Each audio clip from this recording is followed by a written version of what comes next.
Hi hello welcome to N9 media. నేను మీ journalist విప్లవశ్రీ. Bharat వ్యవసాయ ఆధారిత దేశం అనే విషయం అందరికీ తెలిసిందే. దేశ స్థూల ఆదాయం అంటే జీడిపిలో 40% ఈ రంగం నుంచే లభిస్తోందని ప్రభుత్వ లెక్కలే చెబుతున్నాయి. ప్రత్యక్షంగా లక్షలాది మంది, పరోక్షంగా కోట్లాది మంది వ్యవసాయంపై ఆధారపడి బ్రతుకుతున్న మన దేశంలో రైతన్న రోడ్డెక్కాల్సి వస్తోందంటే అందుకు కారణం ఎవరు? కేంద్రంతో పాటుగా రాష్ట్రాలన్నీ కూడా తమ వార్షిక బడ్జెట్లలో వ్యవసాయానికే పెద్దపీట వేస్తున్నట్లు చెప్పుకుంటున్నాయి. మరి దేశానికి స్వాతంత్రం వచ్చి ఇన్నేళ్లైనా రైతులు ఎందుకు సంతోషంగా లేరు?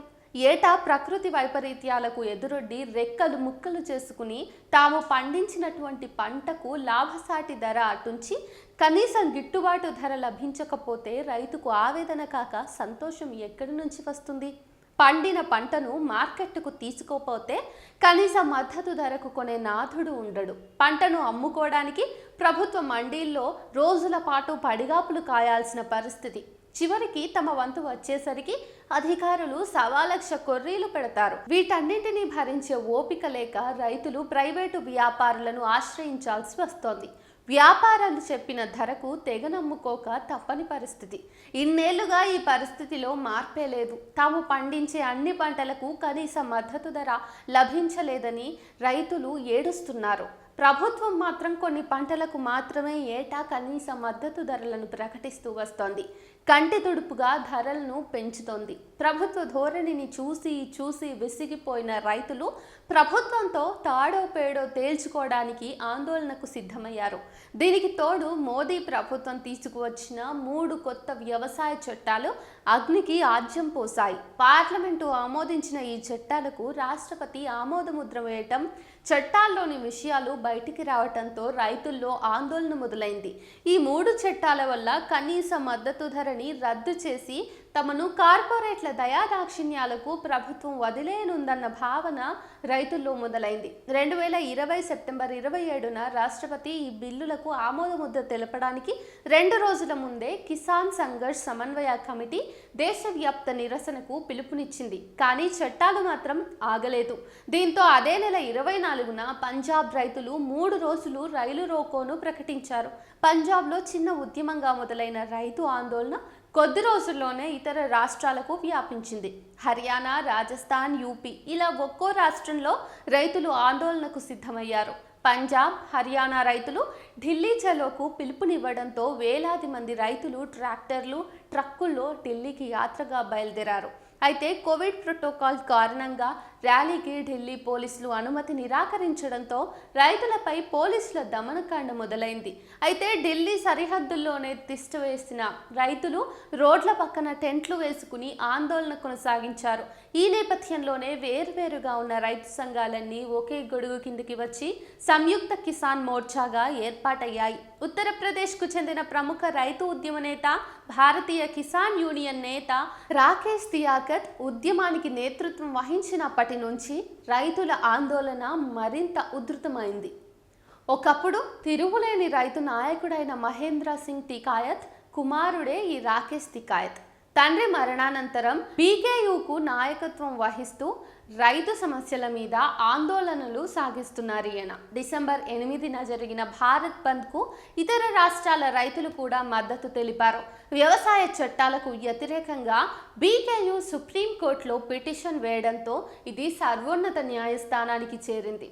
ఈ పిటిషన్లను విచారించిన సుప్రీంకోర్టు ధర్మాసనం 2021 జనవరి 11న చట్టాలపై స్టే విధిస్తూ చట్టాలపై సిఫార్సులు చేయడానికి 4 సభ్యుల కమిటీని కూడా నియమించింది.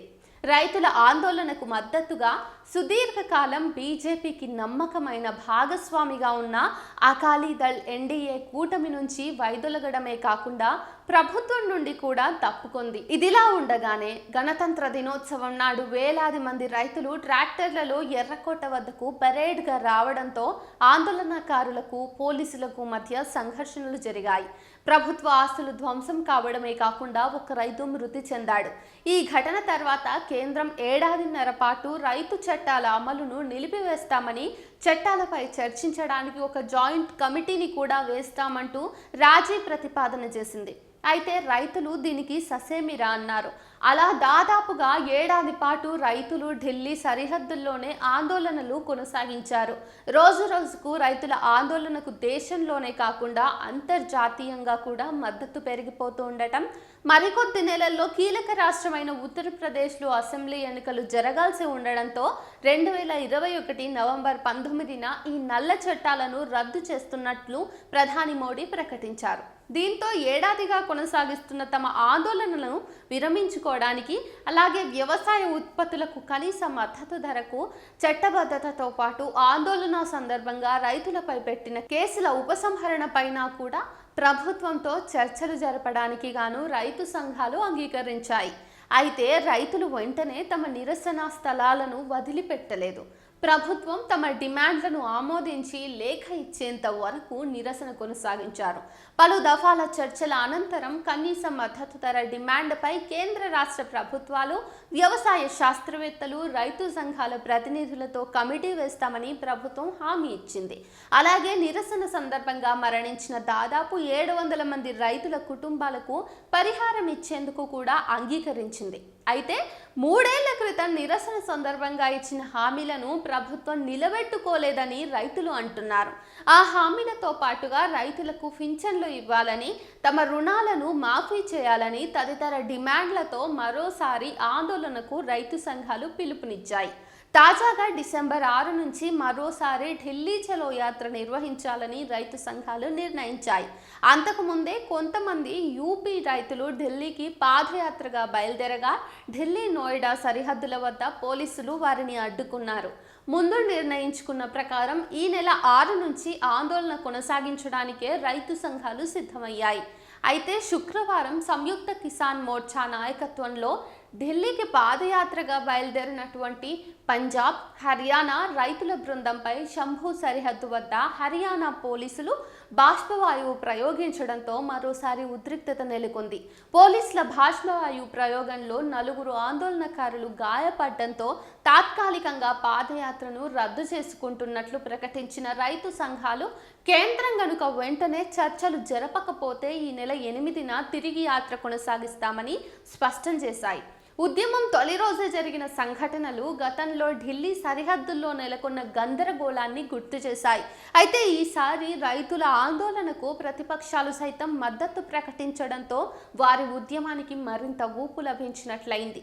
ఆందోళన చేస్తున్న రైతులు మణిపూర్ తరహా పరిస్థితిని ఎదుర్కోకుండా చూడాలని, తక్షణం రైతులతో చర్చలు జరపాలని కాంగ్రెస్ పార్టీ ఇప్పటికే కేంద్రానికి అల్టిమేటం జారీ చేసింది. మరో 2 నెలల్లో ఢిల్లీ అసెంబ్లీ ఎన్నికలు జరగనున్న నేపథ్యంలో మోదీ సర్కార్ తీసుకోబోయే నిర్ణయంపై ఉద్యమం భవిష్యత్ కార్యాచరణ ఆధారపడి ఉంది.